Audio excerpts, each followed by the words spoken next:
So ARM, um, you and I both got to talk to Renee Haas on earnings day. I don't think I could have expected what came next. Yeah, I mean, it was an absolute just explosion. Let me give you the data, but we talk about, somebody does a beat for the quarter, right? The beat top line, beat on the bottom line. They did a beat, raise, right? They raised for the quarter and they raised for the year. I mean, they absolutely categorically crushed it. And after hours, right, they were up 20 some percent, which was like, oh my gosh, this is amazing. And then yesterday it ran up 50%. I mean, just crazy. And a little bit of background, listen, we're not equities analysts, we're industry analysts, but I feel like we have a much better view about a company's long-term prospects, market fit, what they can do to go in and grab profitable market share. And, therefore, I was very bullish on its growth opportunities of what the company could do. That they came out, people were like, there's no way they can stay in this. Stock went down. I feel vindicated at this point for the amount of growth that I knew that they had in them. And it's a really simple story, right? You have all of the markets that ARM is in getting an overall lift from AI. So the water line is going up across data center, across networking, across PCs, across smartphones. And then don't forget, I called the PC super cycle in the fourth quarter in January. Then you have segment share gain. So they're gaining market share. They're gaining market share in infrastructure, right? AWS. You've got Azure doing their custom Cobalt, right? You've got some folks overseas doing that, and they're gaining market share in automotive. It's kind of, split between kind of Intel and ARM, but right now the basis is some custom chips that were like MIPS-based architectures. It's kind of weird, but work with me on this.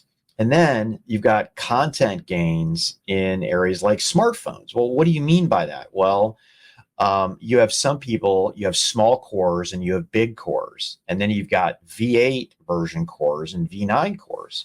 Bigger cores, right? Like look at MediaTek, they're putting these giant big cores in there. You pay more for the big cores than you do for the small cores. The other thing is that ARM isn't just CPUs, it's GPUs, it's memory controllers, it's interfaces, it's buses, it's all that great stuff. And then you add on top of that this turnkey white glove offering that they do that says, hey, we're not just going to, throw some IP over the wall. We're going to offer you IP that has been taken all the way down and qualified in a specific fab on a specific process. And we're going to do some of the software testing and validation on this for you. And, it was very clear that what Microsoft Azure was doing with Cobalt was exactly that.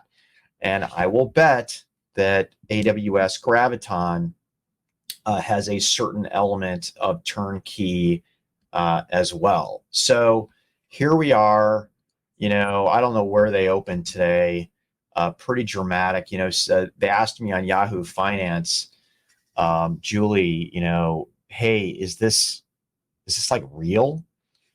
And I said, listen, it's rich, okay? Investors have to be putting in there products that don't exist yet, maybe some new markets that I'm unaware of to maintain. And I only say that when I look at the market cap of, let's say, a company like Qualcomm or a company like AMD. And I'll end with this. They asked me, hey, Pat, what are some of the next, AI chip plays, right? And, my comment was look directly. I mean, if you want to make it simple, let's look directly at the companies who are ARM's customers, and Qualcomm is ARM's biggest customer. So I would look there for potential growth.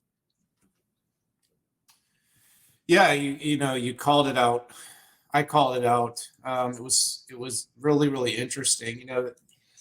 I'm not a revisionist history kind of person, but I think ARM when it first came out was maybe trying a little too hard to have an AI story. And this was right around the IPO, but of course it was appropriate given what was going on in the market to try. But I think in the back of up their sleeve, they kind of knew that this was going to happen. So 23 was a really GPU centric year. Okay.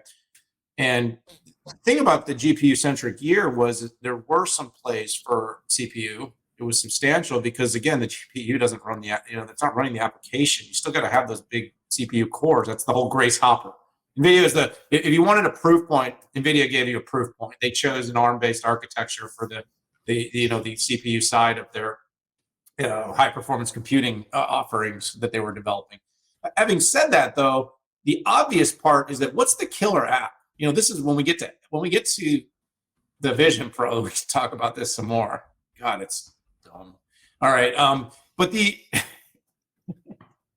when you sorry, but like the killer app for AI is not training. Training is the enabler of killer apps for AI. So you need all this horsepower in the data center so you can train all these models. And, we're going to see the continuation of both these large models. I mean, God, did you see the news this morning? Sam Altman wants to go get $5 to $7 trillion. So he does apparently want to build fabs because there's no way you need $7 trillion for chip design. But anyway, God, I love going on these tangents. Our audience expects us to, as long as we're not droning and being stupid. Okay, well, can't promise all of that, but some of it. But the point is, you sort of see where this all is heading. Well, the killer app of inference basically is heavily run on the CPU. It's heavily going to be delivered on ASICs. It's going to be heavily delivered on CPU. And by the way, this isn't new. Intel's been talking DL Boost for years, running on Xeon. AI. You've seen all the ASIC development from AWS. You've seen it coming out with Microsoft. There are some training chips, but a lot of these are inference chips. A lot of these are focused on running applications, Pat. And so ARM has a really big role to play in all the compute horsepower that's going to run side by side. So you got this really, really positive growth engine sitting behind it. And you got content, Pat. You got content in every device. You got content in every vehicle that's growing. By the way, that's all more ARM. I mean, you're talking billions and billions of cores that, of ARM-based product content going into all these different devices. And Pat, you called the AI PC surge, but I don't think people even realize how big this is going to be in terms of expanding the amount of spend with ARM. So they've got this kind of multifaceted tailwind that's going to be more content per device, higher pricing on royalties because they're going to be doing more of the service delivery. And then on top of it, what you talked about, with the additional subsystems, the CSS stuff that they're doing, which is also another revenue stream. So of course, Renee was kind of lit up and glowing when we talked to him because he's like, we're just getting to like the beginning of this tailwind. But just to not confuse people, this isn't like an ARM instead of NVIDIA thing. This is like ARM is the and play. And by the way, this tailwind is kind of holistic because it's going to be good for x86 too. And I know people kind of want it to be like one or the other, but like when this AI PC boom goes, it's going to go on all fronts. It's going to go where, x86 PCs are going to have an AI PC and an NPU and going to run these same kind of apps. And so are the ARM-based versions. And you mentioned Qualcomm, one of the biggest winners. Apple, one of the biggest winners. I know, it's hard to say it.